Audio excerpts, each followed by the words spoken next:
আবার কিছু বিদআত আর শিরক করে আবার জাহান্নামের পথের দিকে ফিরে যায়, ঠিক কিনা?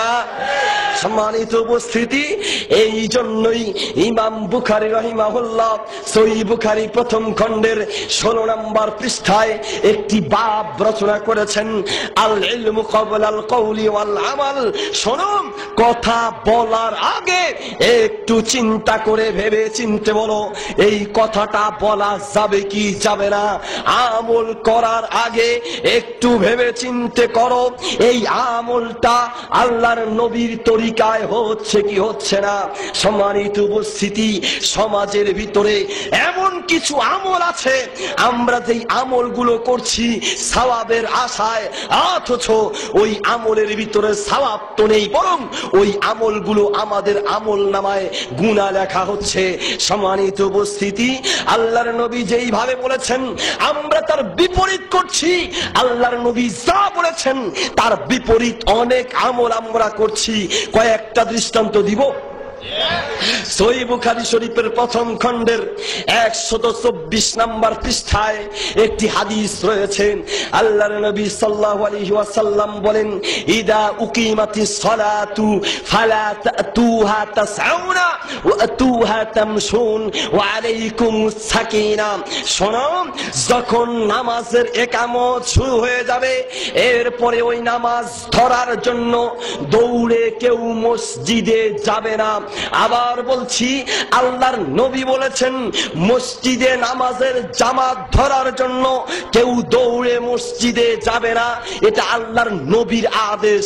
আর আমাদের সমাজে তার বিপরীত উল্টা আমল চলছে। মাগরিবের নামাজের সময় বিভিন্ন মসজিদের সামনে দাঁড়ালে দেখবেন দৌড় প্রতিযোগিতা কাকে বলে।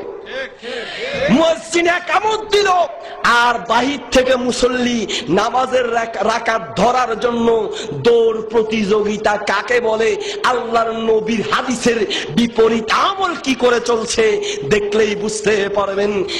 এক মসজিদে মাগরিবের নামাজের সময় মসজিদে ঢুকবো, 3 ব্যক্তি দৌড়ে এসে মসজিদের দরজায় দাঁড়িয়ে গেল। ভিতরে যাওয়ার কোনো রাস্তা নেই। 3 জনকে চেষ্টা করলাম, হালকা ভাবে একটু নাড়াতে চেষ্টা করলাম, ভিতরে ঢুকবো, দেখলাম 3 জন এত জোর করে দাঁড়িয়ে আছে। আমার মতো এই শরীর দিয়া নয়, বরং আমার মতো 14 গাবুর যদি চেষ্টা করে ওদেরকে নাড়াইতে পারবে না। কেন? আমাদের সমাজের ভিতরে একটি ভুল কথা আছে, কি নামাজের ভিতরে ডান পা যদি উঠানো হয় নামাজ 14 গোষ্ঠী সহ ভেঙে যাবে। আছে কিনা এরকম কথা? নামাজের ভিতরে নাকি ডান পা উঠানো যায় না। সৌদি আরব গিয়ে হজ করে এসে আমাদের বহু বাঙালি ভাই ওদের বদনাম করে বলে, হুজুর হজ করতে গিয়ে কিছু পাগল দেখে আসলাম। কি দেখলাম? ওরা নামাজের ভিতরে হাঁটে, নামাজের ভিতরে হাঁটে। নামাজের ভিতরে কেন হাঁটে? সামনের কাতারের কোন লোক যদি কোনো কারণে অজু চলে যায়, সে কি ওখানে বসে থাকবে না বের হয়ে আসবে? বের হয়ে আসবে। আমাদের বাংলাদেশের মানুষের এত গ্যাস্ট্রিক, পেটে এত বাতাস, এরপরেও কারো অজু যাইতে দেখি না। আসলে অজু যায়, মাগার শরমে বাইর হয় না, ঠিক কিনা? সম্মানিত উপস্থিতি, যদি কোন লোক সামনের কাতার থেকে বের হয়ে চলে আসলো অজু যাওয়ার কারণে, পিছনে যেই ব্যক্তি আছে ওই সামনের কাতার পূরণ করার জন্য নামাজের ভেতরেই হেঁটে যেতে হবে। এটাই আল্লাহর নবীর সুন্নত, কথা ঠিক কিনা? শুধু তাই নয়, সহিহ তারগিব ওয়াত তারহিবের 501 নম্বর হাদিসের ভিতরে আল্লাহর নবী সাল্লাল্লাহু আলাইহি ওয়াসাল্লাম বলেন, ইন্নাল্লাহা ওয়া মালাইকাতাহু ইউসাল্লুনা আলাল্লাযিনা ইয়াসিলুনা সুফুফা। যারা নামাজের ফাঁকা জায়গা বন্ধ করার জন্য হেঁটে গিয়ে নামাজের কাতারের ফাঁকা জায়গা বন্ধ করলো, ওই ব্যক্তির উপরে আল্লাহ রহমত বর্ষণ করেন। ফেরেশতারা রহমতের দোয়া করতে থাকে সুবহানাল্লাহ।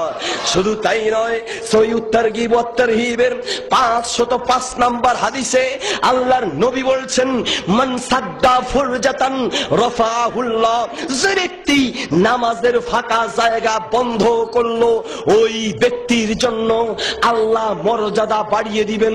ওয়া বানা লাহু বাইতান ফিল জান্নাহ, নামাজের ফাঁকা জায়গা বন্ধ করার কারণে ওই ব্যক্তির জন্য জান্নাতের ভিতরে আল্লাহ ঘর নির্মাণ করে দিবেন সুবহানাল্লাহ। সম্মানিত উপস্থিতি, আর আমরা ওদেরকে পাগল বলছি। পাগলের একটা অভ্যাস, ভালো মানুষকে পাগল ভালো মানুষকে কোন পাগল যদি ভালো মানুষ দেখে, পাগলে ওই ভালো মানুষকে পাগল মনে করে। সম্মানিত উপস্থিতি, বলতে চাচ্ছি আল্লাহর নবী যা বলেছেন আমরা তার বিপরীতটা করছি।